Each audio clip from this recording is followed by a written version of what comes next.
तर शिंदे सरकार स्थापन होताना आधी मी जात नव्हतो, नंतर शिंदेंचा मला फोन आला आणि मी गेलो, असं गुलाबराव पाटील यांनी म्हटलं।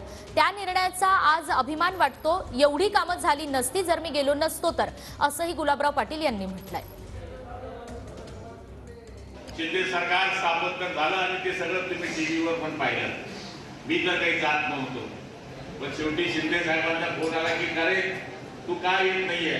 मी 33वा नंबरने गेलो, म्हणजे 40 आमदार जे शिवसेनेचे गेले त्याच्यामध्ये माझा नंबर डबल दिले होता, 33 होता। या ठिकाणी प्रत्येक विरोधक आमच्याला 50 ओके बिलकुल ओके म्हणजे अशा पद्धतीने शिकवत होते की जसे काही आम्ही पैसे घेऊन त्यांच्या मागे गेलो। पण मित्रांनो, आज मला या गोष्टीचा अभिमान वाटतो। जर मी तो निर्णय घेतला नसता आज हे जे सगळे कामं आपल्याला दिसत आहेत, कदाचित हे कामं आपल्याला दिसले नसते।